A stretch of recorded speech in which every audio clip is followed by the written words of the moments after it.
Assalamualaikum warahmatullahi.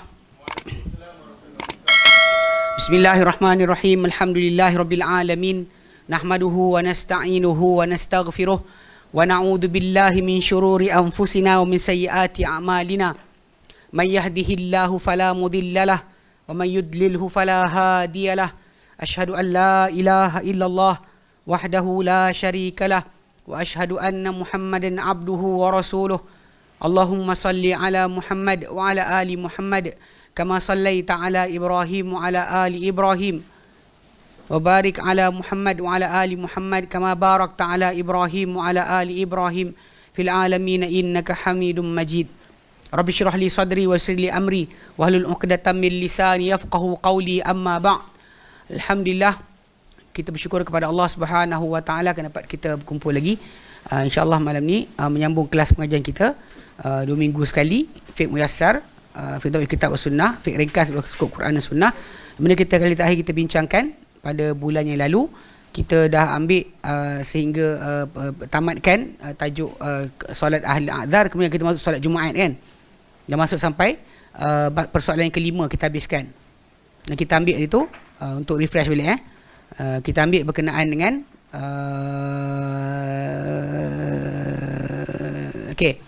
berkenaan dengan hukum dan dalilnya yang kita sebutkan dalam Quran Karim surah Al-Jumu'ah tu ayat ke-9, okey, yang sabda Nabi SAW tentang perkara berkenaan.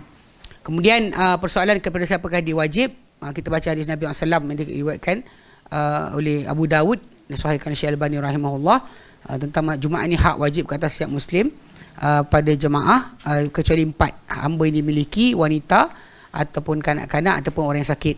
Okey, adapun musafir tu kita kata sebenarnya balik pada asal dia tak dimestikan juga Jumaat. Kerana Nabi tak pernah solat Jumaat ketika musafir. Dia akan solat zuhur saja. Cuma selepas zaman kita sekarang ni macam saya sebut itu kan, bila dah banyak tempat untuk dirikan Jumaat, masjid selang selang 500 meter, 1 kilometer. Kalau dekat belah jalan Kuala Selangor Tanjung Karang kan, berapa meter surau masjid, berapa meter surau masjid. So basically dah mula orang start macam salah faham berkenaan dengan tajuk berkenaan. Memang dia orang yang berjalan tadi, dalam perjalanan dia teruskan perjalanan dia. Tapi kalau dia berhenti dan ada azan, memang jumhur para ulama mengatakan bahawa sepatutnya dia datanglah, dengar dipanggil Jumaat, lepas tu lepak-lepak golek-golek ke kedai makan tu masalah sikit kan. Tapi benda ni kita panggil di antara adab-adab yang kita patut jaga. Namun begitu untuk dalil tak ada. Memang orang tersebut kalau dia kata dia tak hadir Jumaat dan keadaan musafir tadi tak ada masalah. Yang keempat, kita bincang berkenaan khutbah. Khutbah ialah rukun dan tak sah solat Jumaat tanpa khutbah. Dan khutbah tu mesti 2. Cuma intipati khutbah tersebut macam disyaratkan, macam puji Allah, selawat ke atas Nabi, suruh bertakwa, itu antara yang biasalah yang diletakkan syarat-syarat. Ada ayat Quran satu atau hadis satu dah cukup. Sebenarnya tak ada rukun khas sebenarnya. Nabi sendiri SAW ketika baginda berucap, baginda tak selawat ke atas diri baginda sendiri kan, baginda tak selawat ke atas diri baginda. Baginda puji Allah ya kan, sanjung Allah, tapi tak puji. Tapi lepas tu para sahabat lepas tu buat, bila diorang berucap dan sebagainya, diorang akan puji Allah, sanjung Allah, selawat ke atas Nabi. Jadi benda tu jadi turun-temurun pelaksanaan perkara berkenaan. Walaupun sebenarnya ada jadi kes kat situ, dekat saya dekat Penang kot, ada timbul tajuk persoalan bila khatib tu dia khutbah tapi tak selawat. Adakah solat khutbah dia batal atau tidak sebagainya kan. Itu tajuk asal lah. Walaupun sebenarnya syarat-syarat, kadang-kadang ada syarat-syarat yang diletakkan oleh para ulama, benda tu bukan daripada dalil, daripada kefahaman mereka sendiri. So asasnya kadang-kadang kita nak batalkan solat tu, macam baru ni ada kawan kita tanya soalan. Dia ada tempat dia ada orang imam tu solat 3 rakaat. Kemudian imam tu bagi salam. Lepas tu ada orang yang berdiri terus sambung solat. Lepas tu ada di kalangan ustaz yang datang kata siapa yang bangun batal solat. Lepas tu ada pula kata nak bercakap tu, yang dia bercakap dengan imam mesti dia keadaan yakin ke tak yakin keadaan rakaat. Semua syarat-syarat yang tambahan tu semua tak ada. Masalah kita nak berbual dengan imam, nak tegur imam lepas bagi salam tu, adakah kita orang yakin ke tak yakin ke, kita tergerak tak gerak, tak ada masalah. Yang penting cakap dengan imam terus tambah, kita tambah lagi kalau kurang. Kalau terlebih, macam para sahabat pernah berlaku, mereka solat dengan Nabi 5 rakaat. Kemudian bila lepas Nabi masuk rumah, keluar balik tengok para sahabat bising. Abu Sa'id cakap, Nabi kata kenapa? Dia kata, Rasulullah kau solat 5 rakaat. Lepas tu Nabi pun terus pergi ke depan, sujud 2 kali, sujud, dan para sahabat ikut sujud. So basically perbualan tu tak merosakkan apa-apa. Pasal ingatkan solat dah selesai. Tapi orang kita kadang ada ayat-ayat macam syarat-syarat tambahan yang tak ada daripada dalil. Semua ni kadang-kadang tak boleh kita aplikasikan lah. Pasal nak batalkan solat orang perlu dalil. Kita kata solat tu batal, kan? Solat tu terbatal perlu kepada dalil. Kalau Nabi tak suruh ulang balik dan sebagainya, tak kata pada siapa cakap tadi sembang-sembang pergi balik, Nabi tak cakap, tak ada benda. Jadi solat tu sah. Cuma bagi orang yang dah tahu hukum, pada masa yang akan datang elakkan daripada bergerak kecuali bersama dengan imam. Okay, baik. Okey, hari ni kita akan masuk bincang kita tajuk yang betul kita bincang sunat khutbah. Dan hari ni insya-Allah kita akan bincangkan berkenaan dengan tajuk ke-6. Persoalan ke-6, al-mas'alatu sadisatu, persoalan ke-6, ma yuhramu fi'luhu fil jum'ati. Apa yang diharamkan perlakuannya ketika Jumaat. Ketika Jumaat, apa yang diharamkan perlakuannya. Baik. Yuhramul kalamu wal imamu yakhtubu. Diharamkan berkata-kata ketika imam sedang berkhutbah. Yang liqaulihi sallallahu alaihi wasallam, begini sallallahu alaihi wasallam dalam hadis riwayat Imam Ahmad dan disebut oleh Ibn Hajar Al-Asqalani dalam kitab Bulughul Maram, isnadul la basa bihi, sanad dia tak mengapa. Okey. Dalam hadis berkenaan dia kata man takallama yaumal jumu'ati, barang siapa berkata-kata pada hari Jumaat, wal imamu yakhtubu. Okey, wal imam yakhtubu, dan imam sedang berkhutbah, fahuwa kal himar yahmilu asfara, maka dia seperti keledai yang mengikut kitab-kitab yang tebal. Lafaz ni lah. Kalau kita lafaz yang biasa yang sahih tu ada, yang lepas ni. Yang Nabi kata wali qaulihi sallallahu alaihi wasallam, dia baginda sallam, idza qulta li sahibika, bila kau cakap pada teman kau, ansit, diam. Wal imam yaktubu faqad laghauta. Imam sedang berkhutbah, kau cakap diam, maka kau telah lagha. Okey, ini muttafaqun alaih Bukhari Muslim. Cuma lafaz yang awal tadi macam keledai bawa kitab tebal, yang tu itu tidak yang kita panggil apa? Dipercanggahkan lafaz tersebut. Adapun yang lafaz yang ma'thur yang biasa disebut ketika imam naik atas mimbar, kemudian siak yang dipanggil. Apa panggil apa siak? Bilal. Muazzin. Okey. Apalah nama dia tak kisah. dia kata kan, dia sebutkan barang siapa berkata-kata imam berkhutbah kepada kawan dia walaupun dengan kata diam sekalipun, nescaya hilanglah pahala Jumaatnya. Ayat tersebut datang dari hadis ini. Yang sebenarnya peringatan berkenaan datang daripada imam sendiri pun lagi baik. Tak perlu disebutkan oleh muazzin. Sebab imam dah lebih kuat untuk memaklum pada orang ramai tentang apa yang patut, apa yang tidak. Okey, ai takallamta bil lagwi. Engkau telah berkata-kata dengan yang lagha, yang sia-sia. Wa huwal kalamul batilul mardud. Dia adalah kata-kata yang batil lagi tertolak. Okey, tak boleh. Ini antara benda yang tak boleh dibuat perbualan. Cuma kat sini kena define balik. Kalau ada kata ada emergency, ada sebarang perkara mesti, macam kita sebut dari tu kan. Ada orang kita dia pergi parking kereta depan rumah orang. Betul, orang tu nak keluar ambulans, tak boleh keluar sebab kereta di depan rumah orang tersebut. Non muslim pula. Ni jadi dekat Puncak Perdana, kat belakang UiTM tu kan.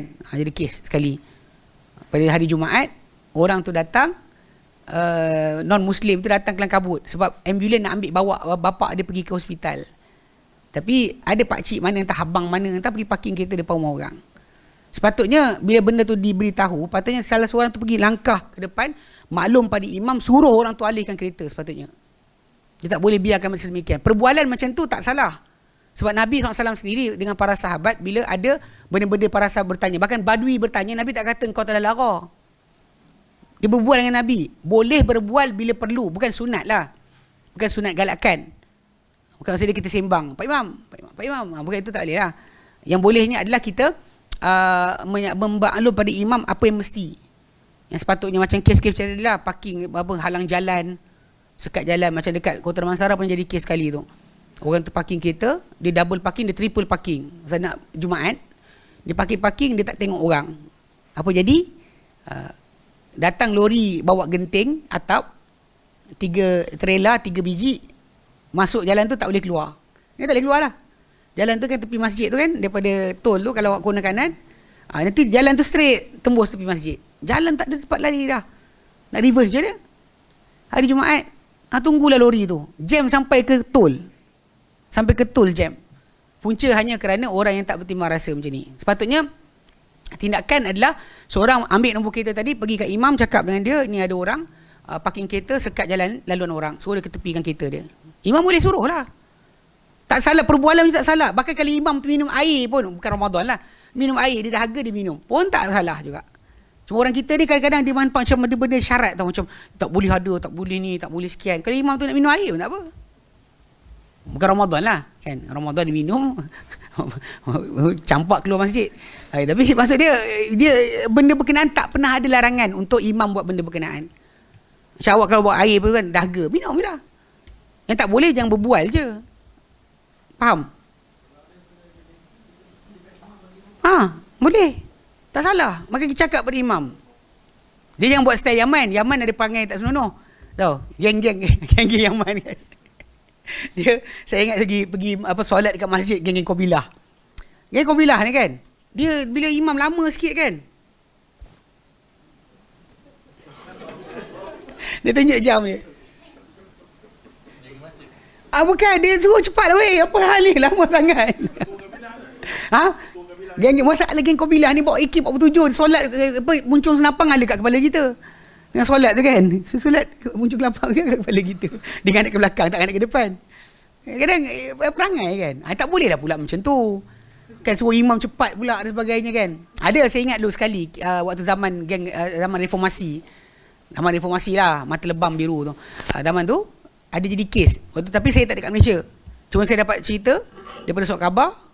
Zaman tu sebut kata imam masjid negara khutbah tajuk makanlah buah-buahan tempatan, orang tak puas hati keluar masjid tak setuju kerana macam imam ni tak ada tegur kerajaan, tak ada sekian dan sebagainya. Ini adalah perkara yang salah kan. Bahkan serupa macam perbuatan Abdullah bin Ubay bila tak puas hati dengan Nabi ketika satu hari dia balik daripada perang Uhud. Dia pergi patah balik, bawa hampir separuh daripada tentera Islam. Dia patah balik ke Madinah. Sebila berlaku kematian 70 orang sahabat dekat perang Uhud, orang ramai nampak dia ni adalah di antara penyebab kepada kejadian berkenaan. Walaupun kekalahan sebenarnya kehendak Allah Ta'ala. Tapi orang ramai menyampah kat dia. Jadi bila dia macam biasa, dia buat apa tahu? Hari biasa Nabi nak khutbah, dia akan bangun. Kalau buka dalam tajuk surah Al-Munafikun ni, ada kisah ni. Boleh baca dalam kisah sirah tentang tajuk ni. Jadi dia biasa kalau Nabi nak mula bercakap, dia bangun dulu. Dan dia akan kata, tuan-tuan sekalian, dengarlah ini utusan Tuhan, inilah. Jadi dia jadi introducer kepada Nabi. Dia introduce Nabi boleh cakap. Boleh bercakap. Soalan macam dia nakkan muka dia ada lah. Mana benda tu berjalan perbuatan dia until balik daripada perang Uhud. Yang lepas tu orang memang menyampah dengan dia. Ketika dia bangun, dia nak bercakap macam tu, orang tarik kain dia. Kan kain macam kain cabuk ni, jubah dia lah. Orang tarik. Turun, duduk. Kan, dia pasal aku nak ni sekian. Duduk, musuh Allah, dia kata. Dia marah, kan? Dia belah keluar. Kan, dia keluar macam tu je. So, jadi benda macam ni tak ada sepatutnya. Kita memang tak suka dengan imam khutbah sebagainya kan. Bentuk isi kandungan. Dia jumpa lepas tu pun marah pun apa masalah dia. Jadi keluar beramai-ramai buat apa? Mana pahala besar lah kononnya menentang kemungkaran. Dia jaga sikit Banyak orang kadang-kadang bab-bab macam ni dia semangat tapi dia lupa masalah hukum. Masalah pemerintah tadi awak menyampah mana sekalipun dia ada hak yang awak tak langgar. Sebab tu Nabi SAW pernah sebut bila Nabi terangkan berkenaan akan ada pemerintah nanti yang melewatkan solat daripada waktunya. Okay, para sahabat tanya nak buat apa? Nabi kata solat di rumah kamu pada waktunya, kamu solat dengan mereka sunat. Tak boleh tinggalkan jemaah sebenarnya pun. Tapi orang kita ada pula style macam inilah. Kalau awak kata menyampah dengan orang jarak soft sekalipun, dan solat dekat rumah awak dengan soft, kemudian pergilah masjid pula lepas tu. Apa masalah dia? Kalau rasa nak apa? Sunnah sangat kan? Poyo kan? Jadi kena faham-faham sikit lah. Kena tahu di mana kedudukan kita sebagai rakyat. Keluar beramai-ramai tak sepuas hati dengan imam tak boleh.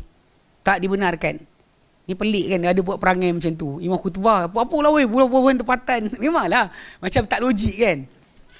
Tapi benda tersebut walaupun awak tak suka, awak tak boleh buat macam tu.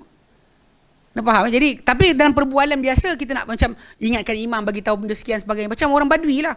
Bangun ya Rasulullah bila kiamat. Ada Nabi jawab depan depan, ada Nabi tunggu lepas khutbah, Nabi tegur. Mana dia yang tanya tentang soalan tadi? So basically Nabi tak kata pula pada dia engkau telah lagaut. Perbualan dia dengan imam tadi bukan sama. Cuma tajuk ni menyebabkan kadang-kadang ada orang timbulkan masalah berdoa, mengaminkan doa. Jadi Malaysia kalau imam sebut Muhammad, Rasulullah, Muhammad, orang diam. Kalau kat sana tanah Arab sallallahu alaihi wasallam dia jawab. Kita kat Malaysia tak ada reaksi. Bila imam cakap kan, sebenarnya kau gila kau, nanti batal khutbah. Dia akan ada ayat macam tu. Sedangkan sebenarnya benda berkaitan tak ada masalah. Hatta kalau mengaminkan doa imam sekalipun tidak menjadi masalah. Sebab itu reaksi dengan imam. Mengaminkan doa. Masalah angkat tangan tu khilaf untuk orang makmum tadi. Tapi ada masalah mengaminkan doa imam, ya. Memang hatta hari raya pun, macam kita kata bila datang orang perempuan disuruh, yang haid pun datang hadir untuk mengaminkan doa umat Islam ketika itu. So basically kalau berkenaan perbualan, sama-sama kita suruh orang diam tak boleh.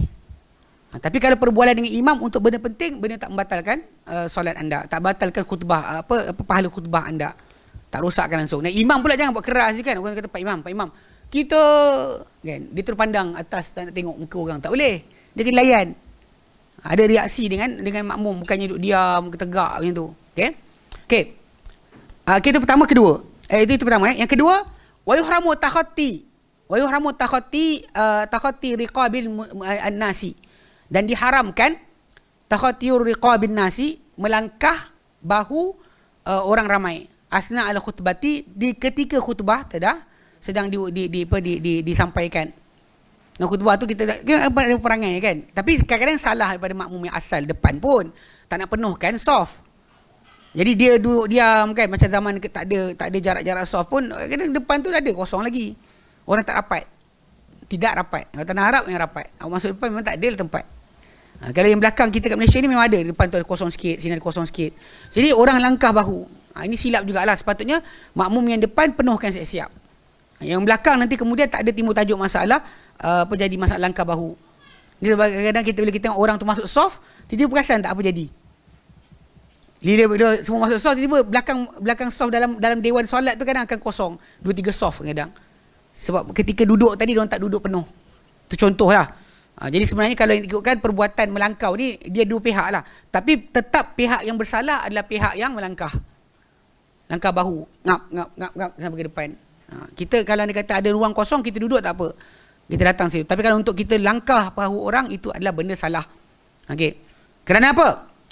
Liqaulihi sallallahu alaihi wasallam, kerana sabda baginda sallallahu alaihi wasallam li rajulin, kepada seorang lelaki, ra'ahu yatakhattar riqaba. Nabi lihat dia melangkah akan bahu-bahu orang lain. Sibuk nak ke depan. Nabi kata, "Ijlis faqad adait." Duduk. Nabi kata, engkau telah menyakiti. Engkau telah mengganggu. So Nabi suruh duduk. Sedangkan dia sibuk langkah-langkahkan untuk isi tempat ke depan kan. Nabi suruh duduk. Okey. Dia kata kenapa? Fa fihi adhiyatun lil musallin. Kerana dia ada gangguan kepada umat Islam. Pada orang yang solat. Gangguan pada orang yang datang untuk solat. Sebab dia sibuk melangkah bahu. Walaupun dia sebut tadi ada kosong nampak dekat depan. Terutama dewan ada aircon. Kan, dewan ada aircon kan orang suka masuk. Dewan belakang orang tak nak sangat, luar kan, tak ada aircon. Dalam masjid tak ada aircon. Best tu kan. Zaman sekarang zaman ada aircon kan. Semua orang suka masuk aircon. Datang lewat, lepas tu nak aircon. Dia baru ni macam kes apa yang masalah apa?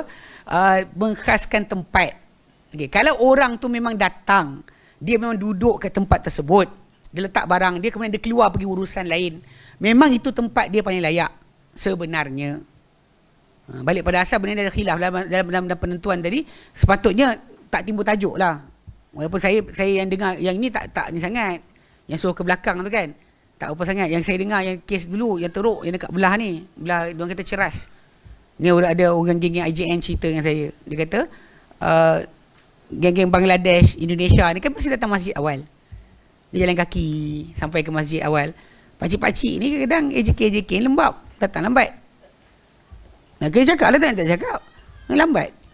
Jadi tapi dia sangka dia akan tempat. Jadi kawan-kawan datang isi waktu zaman tu bukan PKP So jadi semua duduk tempat kat depan kan. Tiba-tiba datang pak cik seorang ni, dia kata, Bangladesh ni belakang. Dia lagu belakang. Kalau saya ada, saya sepak pak cik tu. Kan, minta maaf cakap kan, dia memang mengarut. Kan, dia dah lambat. Memang kita diharamkan membangunkan orang untuk kita duduk. Satu perkara lah. Walaupun kita kata ada kepentingan sebagainya, tapi balik pada asal kalau memang diorang datang, letak barang diorang, kemudian lari keluar. Benda tadi memang kita panggil apa, ada pendapat dalam mazhab Syafi'i kata okey, boleh. Tapi dalam jumhur para ulama kata tak patutlah. Pasal dia kalau dia kata duduk, bukan menggayau. Tapi memang dia kata macam KJK kan kena buat kerja. Jaga pagar kan. Wallahu a'lam lah. Tapi yang penting sekali memang kena ada tanda lah. Tapi kalau dia kata sampai 88 tempat ambil, memang terlampau lah tu. Itu kadang-kadang ada kroni sebenarnya. Allah a'lam. Tapi itu benda tajuk lah. Yang kita panggil apa, memang apa tajuk, kalau kita memang tempat kita keluar kerana keperluan, datang balik kita lebih layak tempat tersebut banding orang lain. Itulah Sahih Muslim.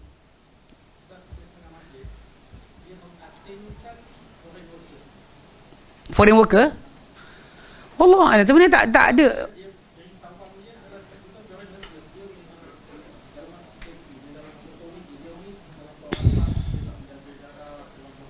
Tak, kalau dari segi keselamatan kita tak ada masalah lah. Tapi kalau anda kata dari segi keselamatan pengasingan foreign workers ke, ataupun macam orang balik umrah ke, kita bimbang takut dia menyebabkan peribakan penyakit, tak apalah nak asingkan dia.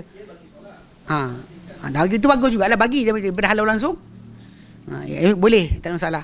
Tapi dengan sebab munasabah lah, alasan munasabah. Kalau dia kata kerana kita rakyat Malaysia, dia bukan rakyat Malaysia, tu tak mau. Tapi kalau dia kata kerana keselamatan, yes, kita terima. Baik. Segera wa isyghalun lahum an sima'il khutbati, menyibukkan mereka terhadap orang yang solat duduk dekat dalam saf daripada mendengar khutbah, duk sibuk dia pek kan, apa, tap bahu orang. Saya ingat dulu apa dekat mana yelah, memang dah hadis Nabi apa, bila disuruh lapangkan majlis tafassahu kan, yafsahillahu lakum, Allah Ta'ala suruh lapangkan, itu kan kita duduk. Tapi dah masalah soft tadi kan, kita dah duduk depan selesa kan, kacau kita. Kadang ada orang geng-geng yang kedua negara kan, kita tak bagi kan, apa kedekut. Geng-geng apa Bangladesh kan, ada macam ni tu, marah kita balik. Dia datang lambat, kita datang awal, tapi dia marah kita. Ada jugalah, wallahualam. Tapi dari segi asasnya memang membangkitkan orang dari tempat duduk untuk kita duduk itu adalah haram. Ni pernah kes ada dekat tempat pengajian. Satu tempat pengajian tak disebut tempat Kau tak tahu dekat sini jadi tidak? Sini jadi. Ada tempat special untuk Muaz tak ada kan?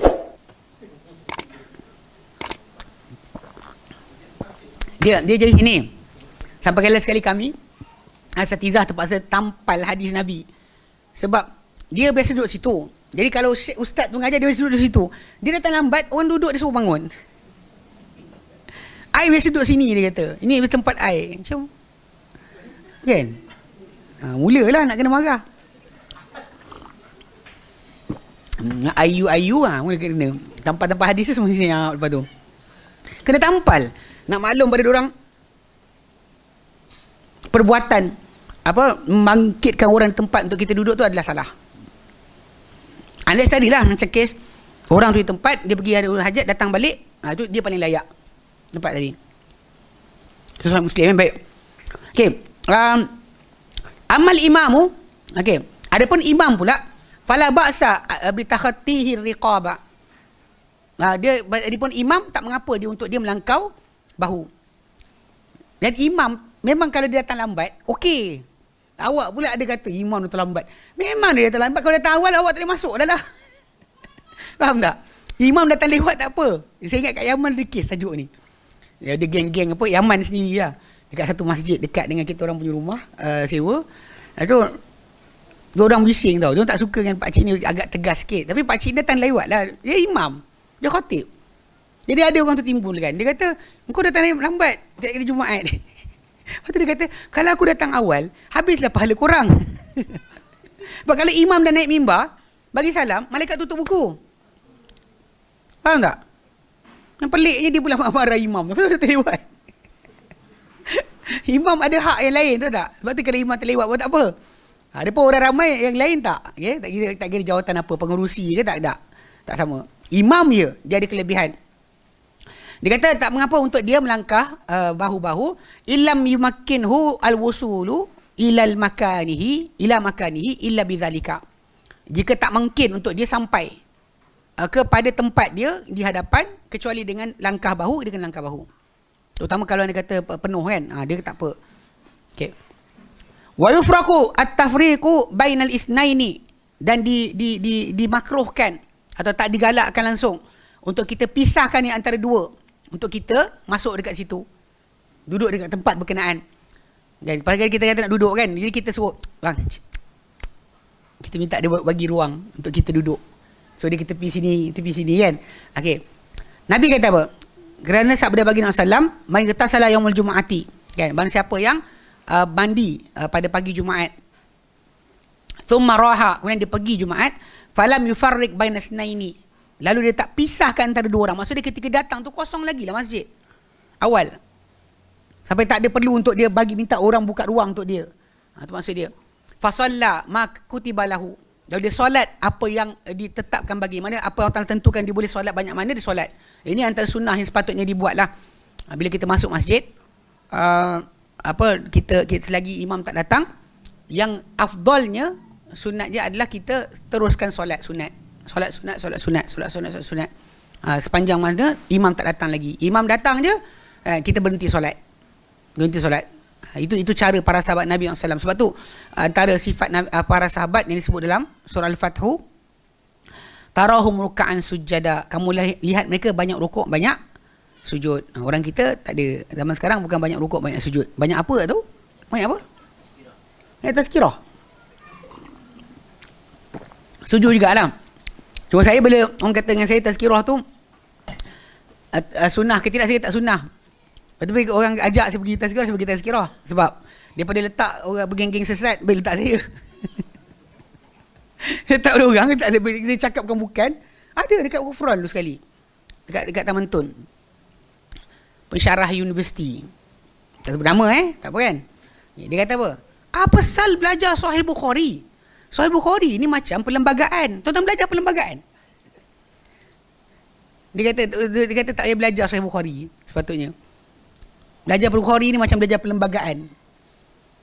Dia belajar kitab apa? Belajar kitab dia. Kan? Pelik betul. Ada kat bangsa macam ni. Nabi bersyarah.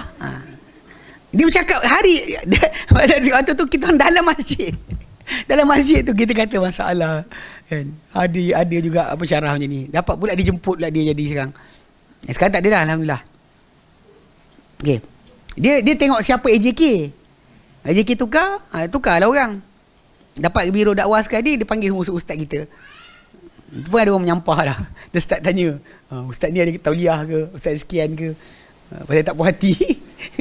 Baik. Okey, baik.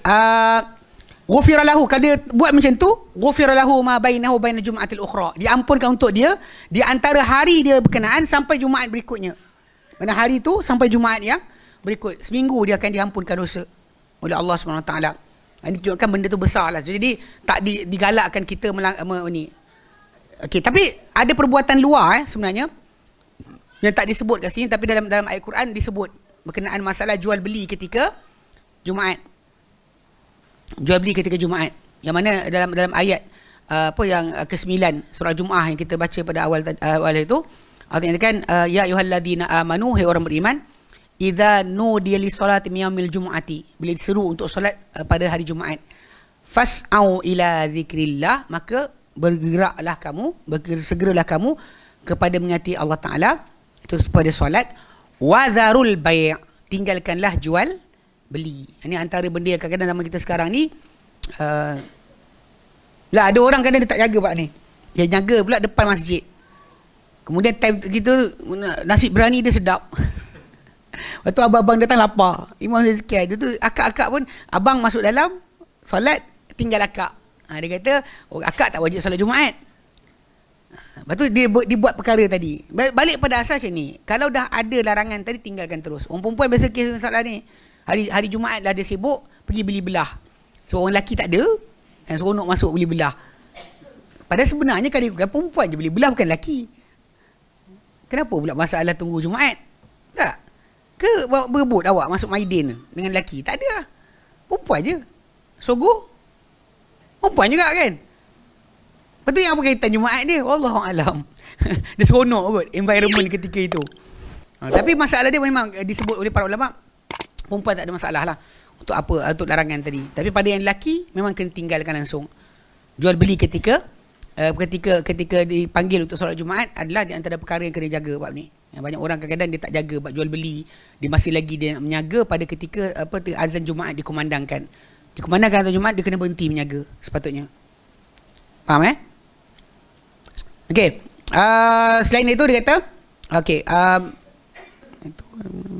okey, al-mas'alatu sabi'atu, persoalan ke-7. Bima tudrakul Jum'atu, dengan apakah kita capai Jumaat? Tudrakul Jum'atu bi idraki raka'atin ma'al imam. Disempat atau dicapai Jumaat itu dengan dicapai satu rakaat bersama imam. Jadi anda sempat rukuk dengan imam, maka anda dapatlah Jumaat tersebut. Jika tidak, anda kena solat 4 rakaat. 4 rakaat di zuhur lah. Walaupun niat dah niat Jumaat, tapi kalau dia kata tiba-tiba ternyata rupanya imam kita ikut sekali dah turun untuk tasyahud akhir. Datang ingatkan baru rakaat pertama, rupanya dah rakaat kedua. Maka anda terus bangun tambah 4. Okey, kalau anda sempat rukuk bersama imam, maka anda sempat solat tersebut tambah 1 sahaja. Okey. Fa an Abi Hurairah radhiyallahu anhu, daripada Abu Hurairah anhu, marfu'an secara marfu' kepada Nabi sallallahu Nabi kata, man adraka minal jum'ati raka'atan faqad adraka as-salata. Barang siapa sempat pada Jumaat tu 1 rakaat, maka dia telah sempat solat tersebut.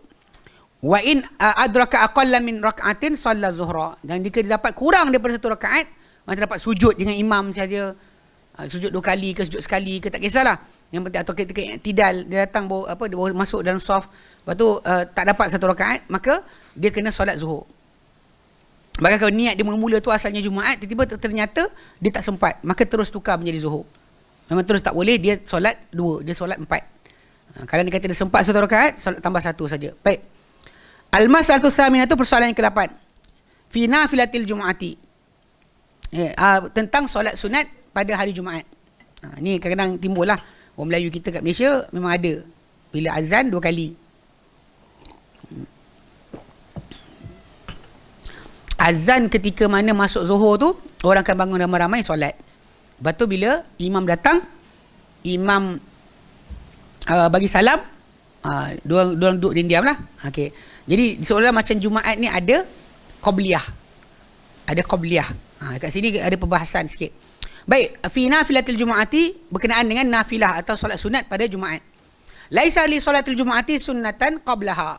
Tidak ada untuk solat Jumaat sebarang sunat sebelum daripadanya.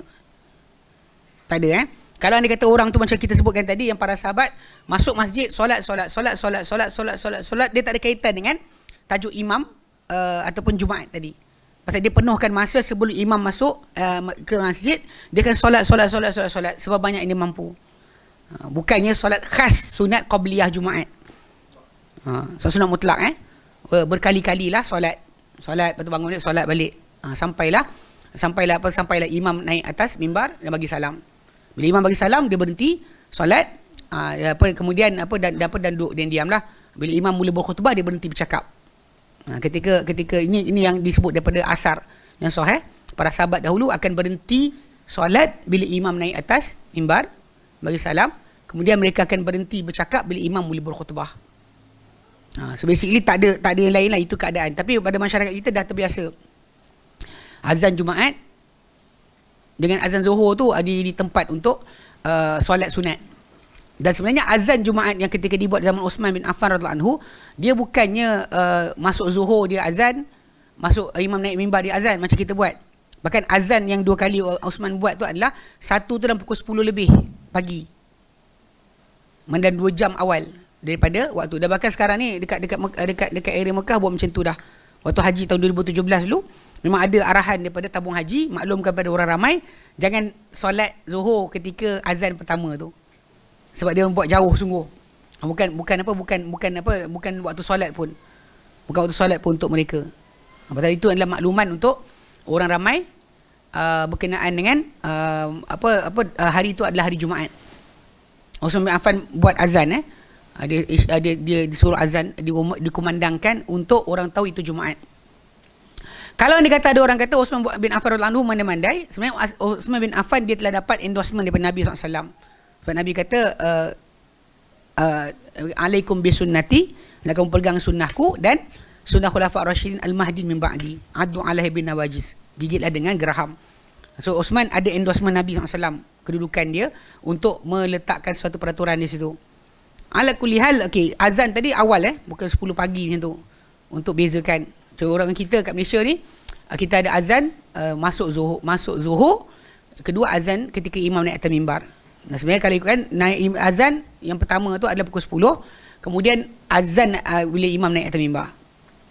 Dia tak ada azan zuhur, tak ada. Kena faham baik. Yep. Macam mana? Okay, kalau khutbah awal semua zuhur masuk, tak ada masalah.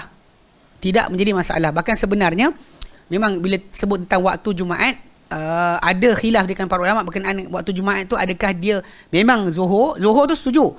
Adakah sebelum zuhur boleh berlaku? Sebab kes dia, para sahabat Nabi SAW ceritakan tentang mereka solat Jumaat bersama Nabi SAW.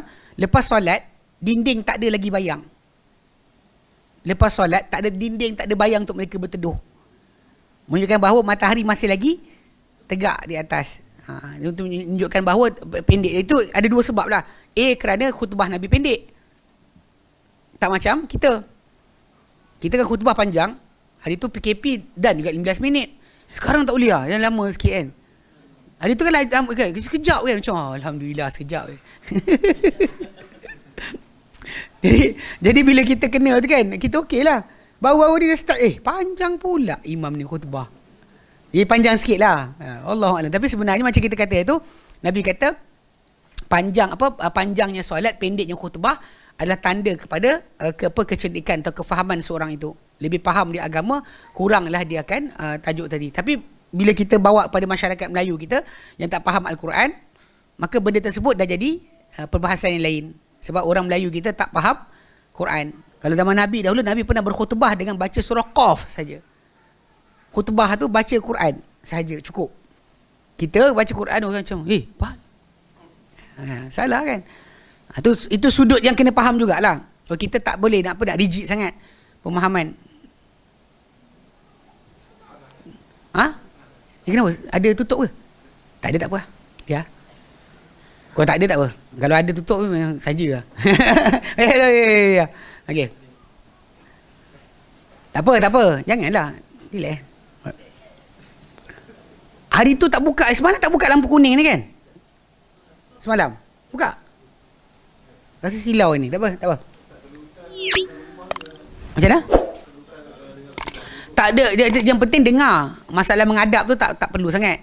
Kan? Kalau dia kata orang tu contoh macam duduk bawah mimbar, jenuh juga nak dongak. Bawah mimbar kan, mimbar yang jenis tergantung kan, itu duduk bawah ni jenuh jugalah kan. Dia tak ada sebarang keperluan dekat situ. Tapi kalau anda kata ada ruang untuk kita menghadap kepada imam, kita hadap lebih baik lah. Lebih baik. Cuma banyak orang untuk apa? Untuk menyembunyikan kengantukan dia, dengan khusyuk dia tunduk. Hilang kepala. Hari-hari yang mana tengok di belakang betul macam hilang kepala. Dia duduk tu kan, kata nampak macam kepala kena potong. Wallahualam. Tapi itu asas yang ni lah yang kita panggil apa? Kalau boleh kita menghadap tu lebih baik. Kan, attentif kepada khutbah imam tersebut, pandang muka dia, tengok. Sebab para sahabat tengok muka Nabi. Sebab tu diorang tahu, dia kata Nabi berkhutbah ni mata merah.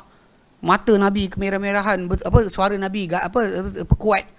So menunjukkan bahawa mereka tak tengok bawah, tengok kepada Nabi SAW. Itu lebih faham lah. Baik. So dia kata tak ada walakin man shalla qablaha nafilatan mutlaqatan qabla dukhuli waqtiha fala ba'sa bihi. Akan tapi siapa yang solat sebelum daripada Jumaat tersebut, sunat yang mutlak. Sunat mutlak sebelum masuk waktu Jumaat, itu waktu zuhur, fala ba'sa bihi, tak ada mengapa ke atas dia. Li targhibin Nabi SAW fi dhalika, kerana galakkan Nabi SAW pada perkara itu. Sebab lafaz hadis Nabi kita sebutkan tadi, yang dia solat berbanyak yang dia boleh. Kan dia datang masjid, dia mandi, datang masjid, solat berbanyak yang dia tak pisahkan orang. Maksudnya dia solat banyak mana yang ada. Sebab Nabi SAW galakkan Nabi dekat situ.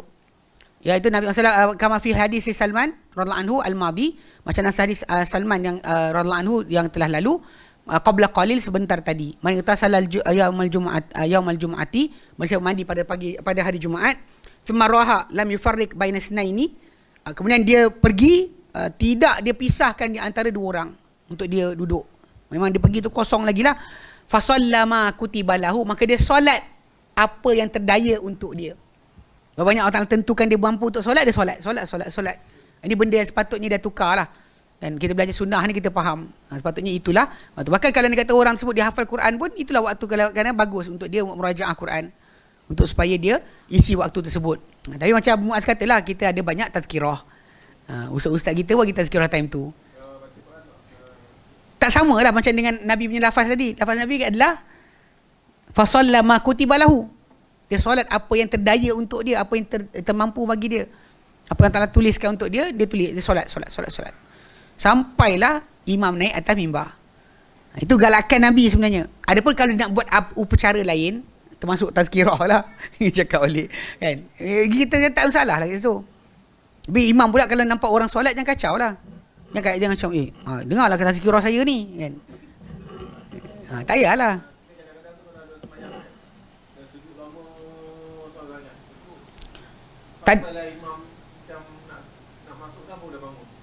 Allahu a'lam. Itu tak tahu pelik pasal yang ada pada Nabi punya arahan tadi, solat banyak.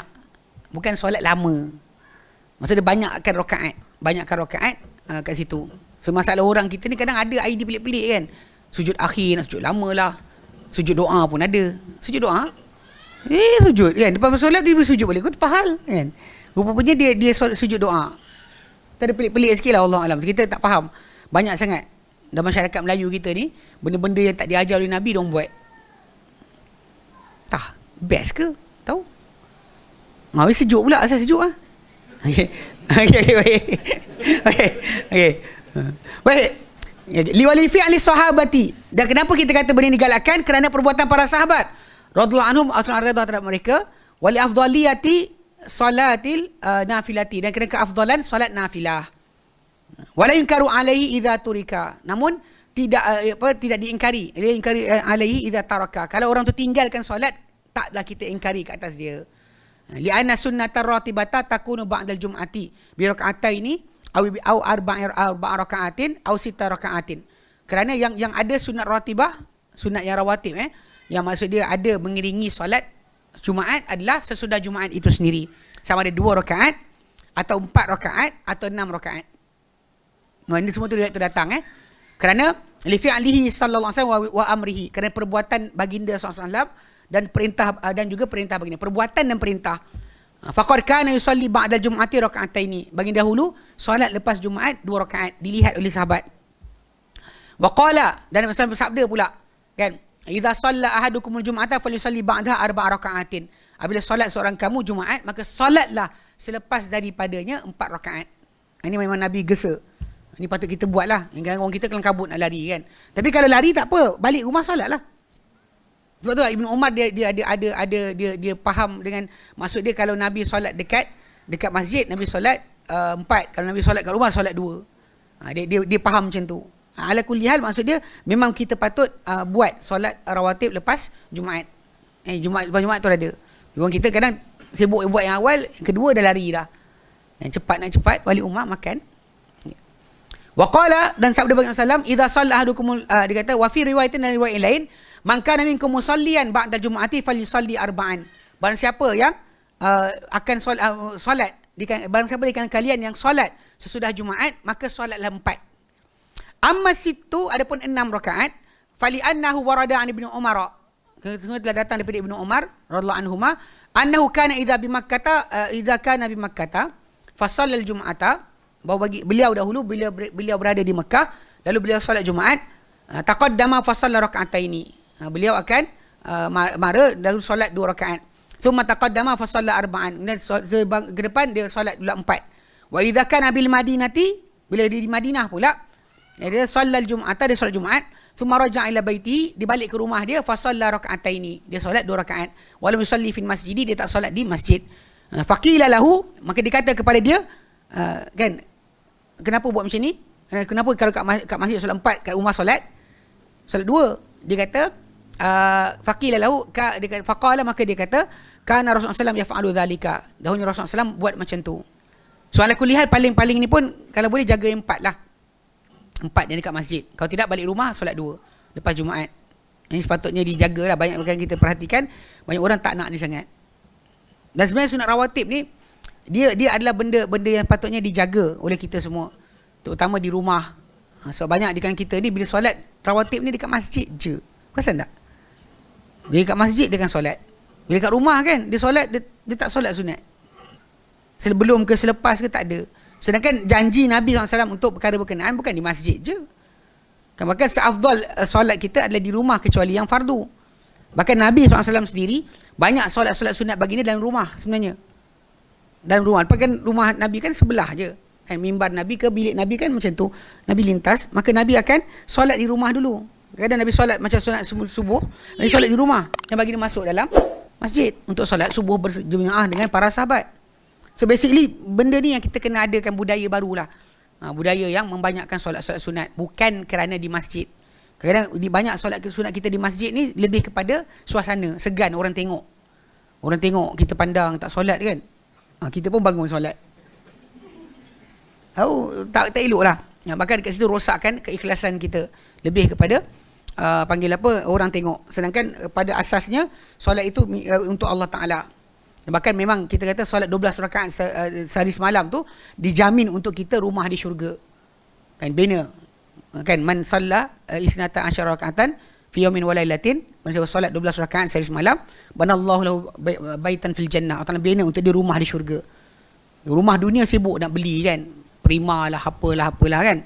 Tapi awak tak pernah sibuk tentang rumah dekat syurga. Salah lah. Dan tempah siap-siap dengan cara amalan tadi. Jangan malas. Baik. Macam mana? Zikir lepas solat? Dia actually zikir lepas solat ni kalau perhatikan balik. Macam saya cakap bentuk yang biasa macam Abu Talha punya besar tu kan, sebagainya. Sebenarnya kalau kita tak baca semua sekaligus pun tak apa. Sama Jumaat lah.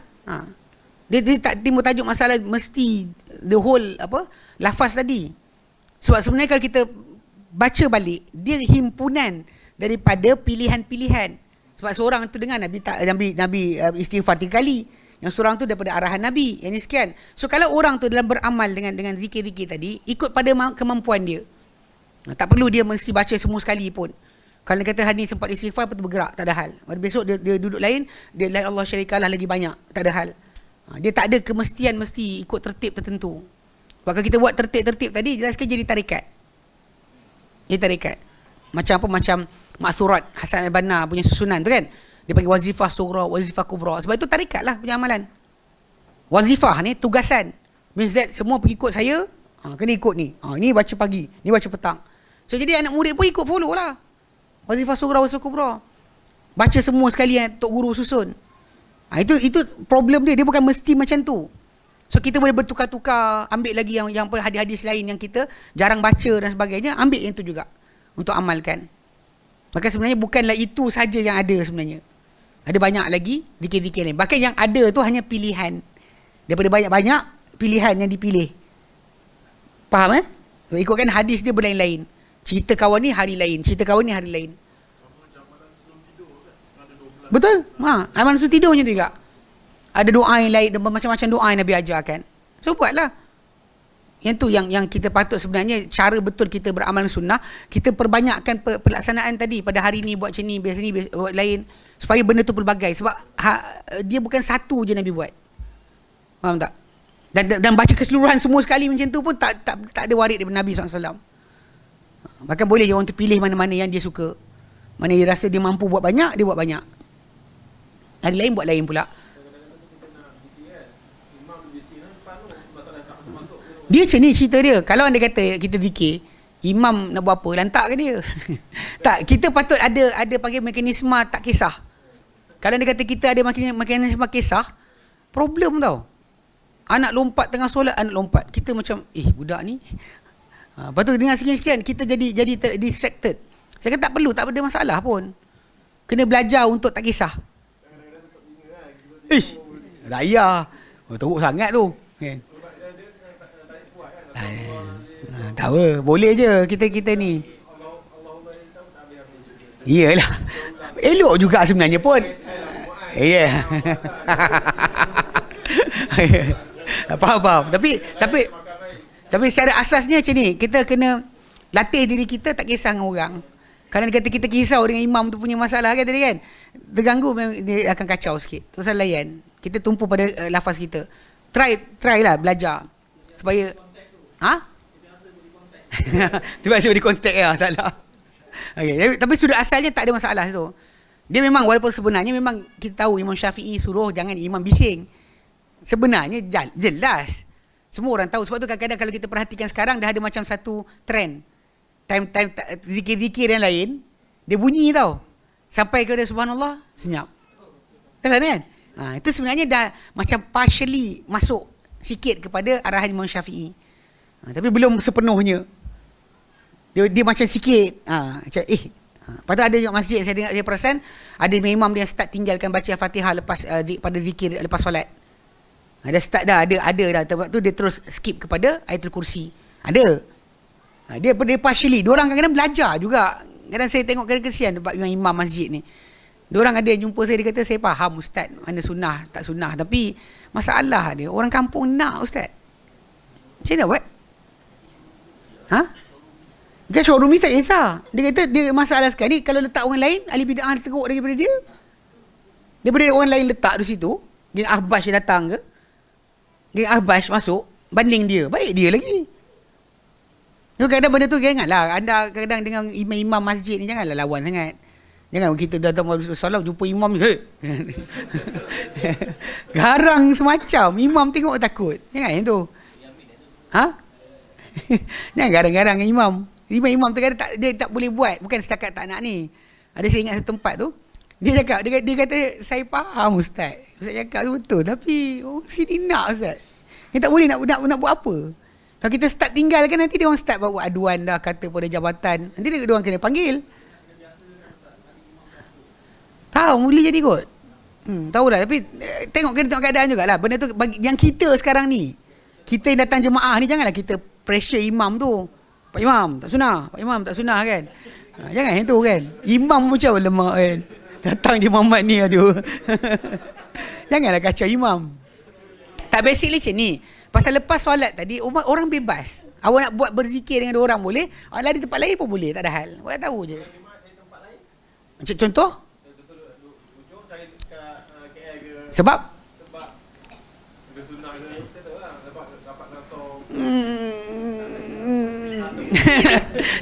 tak, dia macam ni. Kalau kita lari tengah Korea kita, sampai bila Korea kita tak berubah? Kadang-kadang ada orang ni kan dia lari tempat lain. Kononnya macam kalau kita lari tinggal tempat ni kita dapat sunnah. Lepas tu tempat awak jadi apa? Satu. Kedua, kita bila kita tinggalkan jemaah yang ada, dan orang macam tu lah kekal macam tu. Kalau kita ada tengah-tengah tu, kadang-kadang Pak Imam tengok kita pun dia segan juga. Nak buat benda bukan-bukan ni kan, abang ni tegur aku. Dia kadang-kadang benda tu kadang boleh jadi kita di influence kepada dia orang untuk bertukar. Dakwah lah kan. Yelah, awak pergi surau yang memang dah macam tu je. Surau bid'ah tak nak pergi kan, lari kan. Ya, tapi macam tu jugalah kadang-kadang. Tempat saya ada dua. Satu dekat atas, yang apa, rumah Umar Abdul Aziz kan atas tu. Surau tu kita apa macam happy lah, tak ni sangat. Tapi belah bawah saya suka sebab aircon dia. Yang bawah dia ni sikit. Cuma kadang-kadang diorang ni pasal bawah ni cepat gila solat subuh. So dia mungkin nak cepat kejar kan. Bila kita pergi bawah, datang tu rakaat kedua dah. Padahal kita ambil wuduk je. Ambil wuduk, datang, tak solat sunat pun. Sampai dekat sunat tu dah kan, rakaat kedua. Itu masalah orang pejabat tadi. Dia saya macam lari atas lah. Kadang-kadang lari atas buat tu je. Bukan sebab kerana ni, kerana aircon. Kita selesa kan. Tapi pada asasnya memang betul lah. Betul kita seronok kalau tempat tu rapat soft, tempat tu sekian. Tapi dalam masa yang sama, kena ingat juga tempat yang kita tinggal tu, itulah tanggungjawab kita. Dan asyik kita tinggal jemaah kat situ, dan siapa nak berjemaah kat situ? Faham tak? Saya ingat Ustaz Azhari lah, contoh yang paling best. Sungai Pelong tu, masjid Sungai Pelong yang babi masuk tu.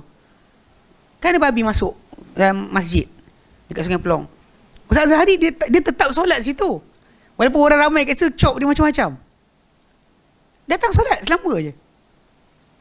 Datang kan, di situ nampak Ustaz dia. Dia tetap datang situ.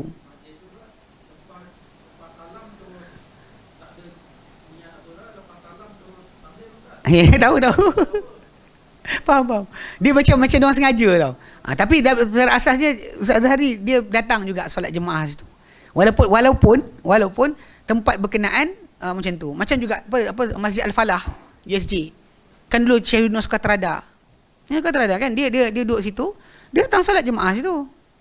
Sampai last sekali orang situ hormat dia, respect dia sebagainya. Bahkan mula start nak ajak dia mengajar dan sebagainya. Kerana benda macam tu kita jangan ada perangai lah, ngelakkan tak konon apa jaga sunnah, kononnya tak nak campur ahli bid'ah. Kononnya akan sekian-sekian. Kalau ahli bid'ah yang macam dekat Kelantan tu iyalah, pasal duduk. Jenis gila-gila lah, itu gila kau-kaunya.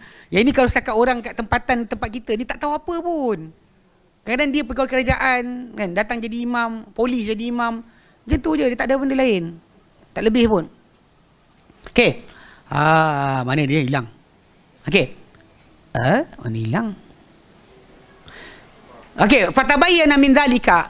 Maka nyata daripada itu, daripada dalil tadi yang Nabi buat 2 rakaat, yang 4 rakaat Nabi sebut, yang Ibnu Umar tunjukkan 2 dan 6 Dia kata fatabayyana min zalika, maka nyata daripada itu anna aqalla rawatibati ba'dal jum'ati rakaatan. Bahawa sekurang-kurang sunat rawatib, sunat menyusul yang fardu lepas Jumaat adalah 2 rakaat. Wa aktsaruha sittun. Paling banyak 6. Wa yara ba'du ahli ilmi, dan melihat sebagian ahli ilmu, anna rawatibata in sulliyat fil masjidi sulliya arba'an. Bahawa sunat rawatib bila disolat di masjid dia solat 4. Wa in sulliyat fi baiti sulliya raka'ataini. Jika disolatkan di rumah maka disolatkan sebanyak 2 rakaat. Fatakunu solatuha ala ahwali mutanawwi'ati. Maka jadi solat sunat lepas Jumaat ni di atas bentuk berbagai. Ni cerita-cerita ni orang perempuan dekat Malaysia tak boleh buat lah. Dia tak datang Jumaat kan. Di rumah solat dah biasa, solat Zuhur je baik. Tapi sunat rawatib untuk wanita buatlah sunat rawatib juga. Kan 2 sebelum Zuhur, 2 lepas atau 4 lepas Zuhur ke terpulang. Yang pentingnya jangan tinggalkan sunat rawatib sepatutnya. Baik. Al-maslahatu tasi'atu, persoalan yang ke-9, kaifiyatu salatul jumu'ati, cara solat Jumaat. Dia kata salatul jumu'ati raka'atani. Solat Jumaat ni adalah 2 rakaat. Yujharu fihi bil qiraati. Dijaharkan, dinyaringkan pada kedua-dua rakaat tersebut dengan bacaan. Bacaan dinyaringkan. Dibaca kuat walaupun siang hari. Walaupun sebenarnya kalau kan pada solat Zuhur, Asar kita baca perlahan, tapi Jumaat kita baca kuat. Li'annahu sallallahu alaihi wasallam kana yaf'alu dhalika. Kerana baginda SAW dahulu melakukan sedemikian. Wa fa'alahu wa fi'luhu SAW min sunnatihi. Dan perbuatan baginda SAW termasuk dari sunnah baginda. Wa qad ajma' ahlul ilmi ala dhalika, dan telah ijma' ahli ilmu di atas perkara itu. Maksudnya untuk solat Jumaat baca nyaring ni adalah ijma'. Pernah Nabi diriwayatkan daripada Nabi SAW, dan berterusan macam itulah diajarkan Islam kepada seluruh pelosok negeri. Bila para sahabat sampaikan Islam ke Mesir ke Iraq ke Syam dan sebagainya, ke Yaman, mereka bawa pengertian yang sama, iaitu solat Jumaat baca nyaring, bukan baca perlahan. Okey. Wa yusannu an yuqra'a fi raka'atil ula bi suratil jumu'ati ba'dal fatihati, dan disunatkan untuk dibaca pada rakaat yang pertama dengan surah al-jumu'ah dan selepas Fatihah. Wa fi tsaniyati bi suratil munafiqun, dan pada rakaat kedua dengan surah munafiqun lepas surah Fatihah jugalah. Ataupun yaqra'u fil ula, atau dia baca pada yang pertama bi suratil a'la dengan surah al-a'la, sabbihisma rabbikal a'la. Dan pada wa fi tsaniyati, dan pada yang kedua bi suratil ghasyiyah, hal ataka hadithul ghasyiyah. Okey, 2 surah tadi. Kenapa? Li fi'lihi sallallahu alaihi wasallam, kerana perbuatan baginda SAW. Okey, perbuatan baginda ni pernah berlaku bukan maksudnya sepanjang waktu. Kalau orang tu boleh baca surah lain, baca surah lain pun tak mengapa. Maka kalau baca surah yang berkaitan dengan khutbah Jumaat pun tak mengapa juga. Okay, tapi kalau dia kata orang tu nak dia nak buat dengan macam yang pernah Nabi buat pun tak mengapa. Dia macam solat sunat sujud sejadah lah pagi Jumaat, pagi esok lah kan. Kebiasaan masjid akan baca surah Sajadah dan surah Insan. Sebenarnya Nabi pernah buat, tapi bukan maksud jadi kemestian tiap-tiap Jumaat. Jadi orang kita mesti buat tiap-tiap pagi Jumaat. Tapi lepas daripada kes zaman pejabat, jadi dia orang rasa macam payah. Sebab zaman sekarang ni tak macam dulu. Dulu tak jam sangat, sekarang jam teruk. Jadi banyak orang dah mula start potong, tukar surah lain pun tak apa. Dulu jangan. Tak buat sujud sejadah, tak buat sujud sejadah. Kan? Satu kampung bising. Kan? Tak buat sujud sejadah. Boleh ke? Aci ke? Sah ke? Sah ke pula? Kan? Apa tak sah pula? Sah lah. Solat subuh bukan mesti buat sujud sejadah. Ditinggalkan. Tapi banyak juga orang yang cut. Dia potongnya. Dia baca surah sejadah tu, baca potong dua. Itu tak boleh. Pakai Menawi dengan terang-terangan melarang perkara berkenaan. Menunjukkan dia tak ikut sunnah lah, sunnah Nabi, surah Al-Sajadah dan surah Al-Insan. Itu tak boleh juga. Tak sunnah lah. Tak sunnah lah. Sunnah dia ikut macam Nabi buat. Tak sekali lah. Tak perlulah. Sekarang ni ada yang memang kat tempat lain lah. Dia gabung dengan Izajah kan. Lepas tu ini dengan ayat rakaat kedua. Izajah dengan surah Allah kan. Sebab apa? Buat apa? Tuan panggil dia buat apa? Tanyalah dia kenapa. Saya pernah sekali ada di kes imam tu, dia solat subuh. Solat subuh. Lepas tu kan, dia baca style apa, okey, dia baca ayat 163 surah Al-Baqarah, kemudian ayat 255 ayat kursi.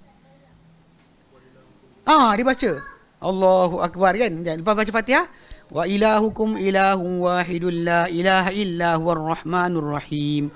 Allahu la ilaha illa huwal hayyul qayyum. Dia baca ayat kursi. Lepas solat saya jumpa dia. Tuan Haji. Dia pasal dah baca zikir pagi-pagi tu kan. Saya pun tegur dia. Saya kata, Tuan Haji, minta maaf. Tuan Haji baca tadi tak boleh baca macam tu. Pasal ayat pertama tu 163. Ni 255, mana boleh gitu-gitu kan. Gitu-gitu kan, saya kata. Tak boleh macam tu. Tak boleh. Tak boleh. Tuan Haji baca ayat kursi saja tak apa. Dia baca macam tu salah, dia kata. Terima kasihlah dia kata bagi tahu. Pak cik ni kan, kita pula masalah juga. Orang tolak kerja di imam tak nak. Saja kadang pakai seluar steng. Tahu, tak nak jadi imam, pakai t-shirt, pakai seluar steng. Dia orang pakai dengan jubah dengan serban. Dia nak tengok kita jadi imam, dia pun macam fikir 2 kali. Tapi lah, masalah kita tak suka kadang-kadang bila kita dia jadi imam. Lepas tu kita tak buat macam orang biasa buat. Kita macam terus zikir perlahan ke. Dan dia orang macam dia start jeling. Jadi kita marah juga, palas juga. Wallahualam. Tapi cara asasnya kadang-kadang salah saya jugalah buat macam tu. Tapi bila datang pakcik tu nak baca, kita dah mula pening kepala. Apa hal pakcik ni baca ni? Pelik juga lah.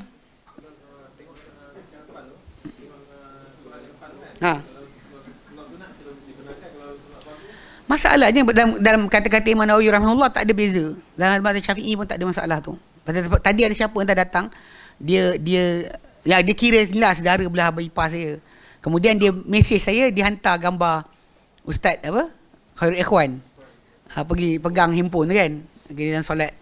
Jadi dia pun kata, boleh ke pakcik? Dia cakap yang tu. Saya pun tulis, kau tak faham apa, kau diam. Cakap gitu. Lepas tu saya cakap, apa hal aku marah dia kan. Pasal dia pengikut ni, Fuad Kamaluddin. Dia pengikut tu, geng-geng apa benda tah, Yasin Sofa tu. Berapa kali dah saya marah dia. Saya kata, apa hal kau ikut orang pelik ni tu, saya kata dengan dia kan. Habis cerita dia pasal dia kerja dengan Jais kan. Jadi dia dapat tempat special tau. Kawan tu bagi minyak wangi lah. Dia datang kelas kadang kan, bau wangi. Dia kata ini mahal. Ni Tok Syekh bagi. Memang datang dipanggil pasal tahu dia kerja dengan Jais. Jadi kawan tu panggil dia dalam buat apa, pergi perjumpaan. Saya kata kau jaga sikit kan. Kau Tok Guru kau sesat. Saya kata dengan dia. Tapi cerita dia ni lah, dia hantar saya tegur dia. Tapi lepas tu memang saya paste balik kan pada dia daripada kitab Majmu' Syarh Muhadzab sebagainya. Tak ada larangan kat situ. Walaupun saya secara peribadi saya tak suka. Kalau solat fardu imam tu baca daripada handphone, saya tak suka. Atau daripada Quran masaf dia pegang, saya tak suka. Atau daripada Quran besar kat depan, saya tak suka. Pasal dia kan yang sepatutnya iqra' ma tayassara lakum minal Quran. Baca apa yang mudah untuk kamu daripada Al-Quran. Tak perlu sibuk nak kena buka. Tapi kadang orang tu baca sedap tapi kena buka Quran. Bagi saya tak apa kena sangat. Wallahu alam. Tapi dari segi asal tu lebih kepada makruh je, bukan kepada haram atau batal solat. Walaupun sebaiknya tak payah, kan? Baca mudah je. Dan kalau dia kata kena ulangan apa juzuk amma pun tak ada masalah. Orang kita kadang macam juzuk amma je. Kan? Kita jadi takut nak baca juzuk amma sebab orang kata. Apa hal? Jangan relax lah, kan? Seolah-olah macam kalau baca juzuk amma tu jadi hina dina, kan? Ha? Tak apalah. Yang penting sekali kita baca apa yang mudah untuk kita. Tapi kadang orang kita ni masalah. Dan kalau imam tu nak baca panjang, dan panggil yang hafal Quran betul. Sepatutnya lah. Tapi Allah Alam zaman sekarang ni kan orang pula jemaah suka suara sedap. Dia tak kisah imam tu hafal ke tidak. Janji suara sedap. Dia belinya masa besar tu, besar gedabak gitu, letak depan. Hamid kau. Hamid kau, kan. Ibu Imam Nawawi kata silap muka surat pun tak batal. Perbuatan silap muka surat tak membatalkan solat. Imam Nawawi letak dalam majmuk. So kalau orang tu kata di mazhab Syafi'i kata okey. Tajuk asas lah. Cuma yang kita sekarang ni yang buat ni bukan mazhab Syafi'i sangat. Imam-imam ni. Wallahualam. Tapi bagi saya tak berapa cantik lah. Kan, hafal awak baca. Tak hafal tak payah. Okay, baik. Pada soalan yang ke-10, banyak lagi ke? Macam banyak je. Wallahualam. Betul banyak sunat Jumaat. Ya. Abang diri buat apa? Duduk dah lah. Duduk je dengar. Abang berdiri saya takut macam ini bukan sekolah. Ni apa? Relax.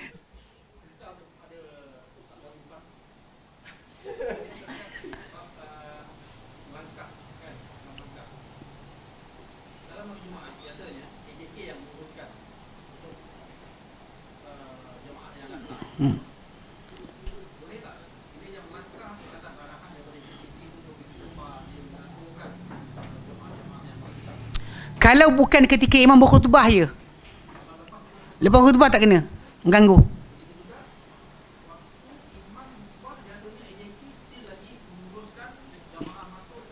Tak boleh. Sepatutnya tak ni kacau. Sebab tu yang memang patut kunci gate lepas daripada imam naik. Terus ada masuk dah orang. Tu betulnya memang malaikat pun tak tulis dah. Awak punya pahala, kan? Tak boleh. Pasal dia langgar pada Nabi sebut tadi.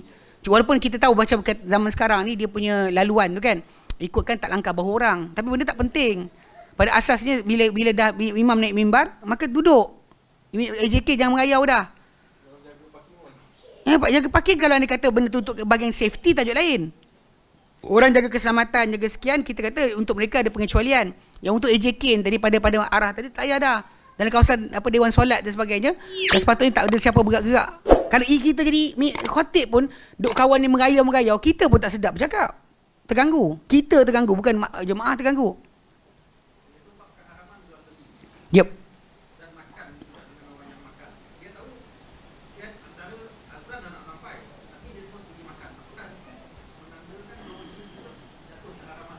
Tak, selagi azan. Selagi tak azan tak timbul tajuk.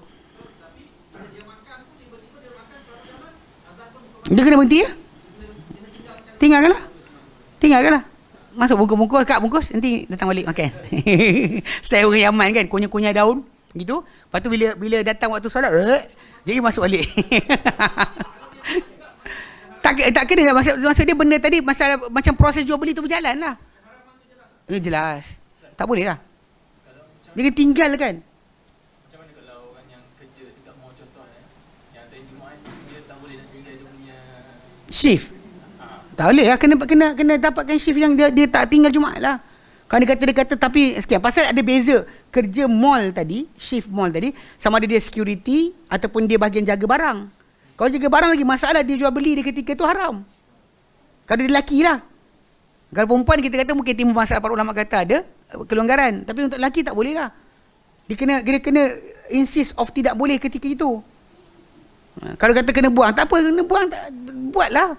Dia kerja lain. pasal tu lagi, kalau macam contoh hari Jumaat tu shift dia contoh masuk pukul 2 petang kan, tapi dia bagi tahu dekat dia punya kawan sekerja dia, dia kata dia masuk lambat dia untuk solat Jumaat. So maksudnya dia masuk 10 minit ke ataupun mungkin 20 minit lambat. Kalau daripada segi situ, kalau macam pada amanah kerja pula dia macam mana? Macam amanah kerja ni amanah Tuhan. Sebab yelah kan memang cakap kan Wazarul bai', tinggal jual beli. Dalam buat jual beli ada amanah juga. Awak jumpa dengan orang nak bagi barang pada orang tu datang kata pukul sekian-sekian. Lepas tu datang azan Jumaat. Awak kena tinggalkan. Awak tak boleh kata macam, tapi kawan ni dah amanah. Walau amanah sekalipun. Sebab ni waktu yang tak boleh ada kat situ. Ini berbeza dengan masalah hari biasa yang bukan Jumaat. Yang memang tak ada dalam tajuk azan Zuhur, azan Asar sebagainya. Yang azan tadi datang macam dalam surah Jumaat tadi. Tak ada arahan wazarul bai'. so maksudnya walaupun majikan tak tahu tapi kita masuk dalam basket. Kena ni jugalah, kena maklumkan lah. Kalau kata masalah potong gaji lah. Cakap dengan potong gaji. Katakan bos saya tak kisah. Potong gaji, potonglah gaji.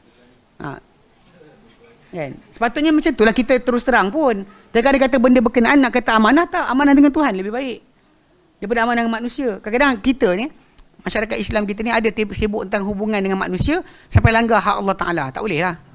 Itu sudut asal. Kalau bab Zuhur, memang ada waktu muasak, waktu luas. So kita azan tadi yang kita tinggal sekian sebagainya, waktu lain kita boleh solat. Ya, yang ini tak ada dah. Sebab ayat Quran tu kata wazarul bai', tinggal jual beli. Apa lagi benda lain dia jual beli? Apa urusan anda yang lain kita boleh buat jual beli? Melantak. Makan tadi kan. Tinggalkan. Tak boleh kita duduk lepak dekat situ. Sebab kita nak kena dengar khutbah. Sebab azan tu pada hari Jumaat tu ketika imam naik atas mimbar dah. Bukan azan Zuhur tadi. Azan imam naik atas mimbar. Azan tu. Itu maksud dia. Jadi tak ada kata macam masalah amanah tak timbul tajuk kat situ. Sebab dia memang kena tinggalkan jual beli. Dan memang dia pula jaga mall jual beli. Tang mana nak masuk tu. Tak boleh. Okay? Yup. Apa dia? Yup. Yup. Betul. Tak. Dia macam ni. Benda yang macam tu, cara dia tak kena. So awak memang akan duduk lain. Sedangkan kalau duduk dulu, siap-siap tempat, kemudian awak keluar pergi tandas, itu yang dimaksudkan oleh hadis Nabi SAW. Bukannya awak pergi buat benda aktiviti lain. Tawaf tu makan masa at least paling kurang 35 minit. Kan? Kalau dia kata tawaf bawah, kalau tawaf atas 1.5 jam. Besar. So jadi masalahnya kalau nak tu pergi tanda. Betul kawan tu macam siapa duduk sini kan? Tak boleh lah macam tu. Tak kena. Dia kena logik jugalah awak tinggalkan kenapa. Akak-akak ada soalan?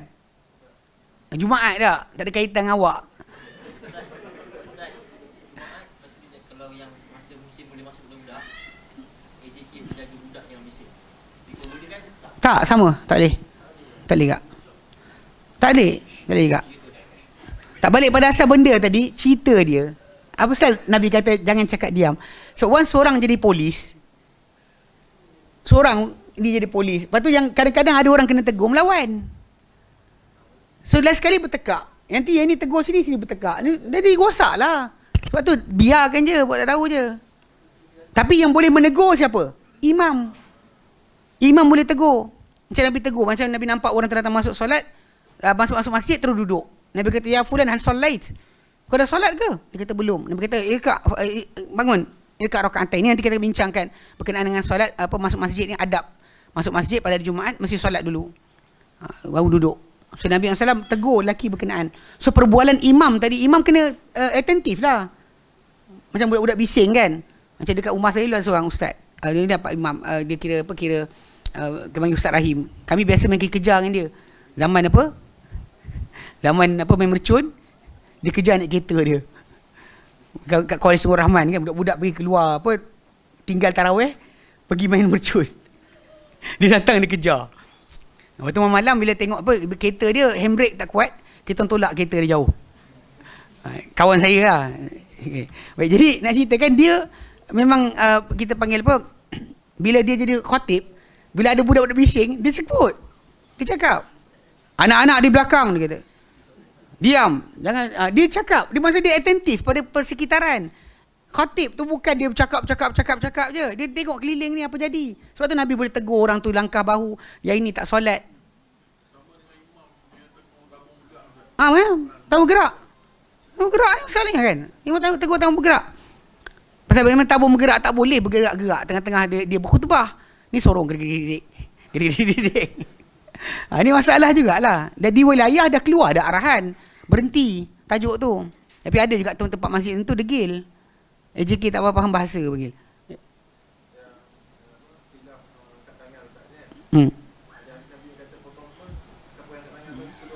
Tak ada.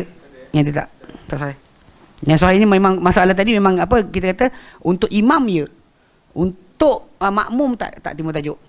Benda tadi masalah apa open. Kalau dia kata untuk imam, yes, imam takkan angkat tangan kecuali istisqa.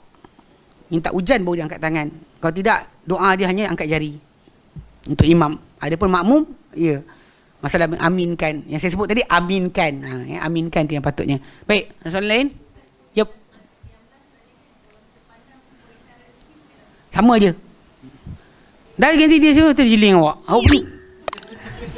Awak tahu tak? Pasal last kali, khatib berucap tak ada siapa dengar. Lepas tu dia pun panggil adik dia. Yang tu pun tengok. Last kali siapa nak dengar khatib? Pasal benda ni tadi, memang dia punya tajuk tu, dia akan menyebabkan pertelingkahan. Buat tak tahu je. Orang tu nak rosakkan pahala ibadat dia, biarkan. Awak tak payah campur situ. Okay? Lewat dah ni. Balik. Wallahu a'lam. Ya, kita berhenti sini. InsyaAllah sambung kemudian. Nanti bab sunat-sunat Jumaat. Okay? Baik. Wassallallahu ala Muhammadin. Alhamdulillah rabbil alamin. Subhanallah, anta astaghfiruka wa atubu ilaik. Assalamualaikum warahmatullahi wabarakatuh.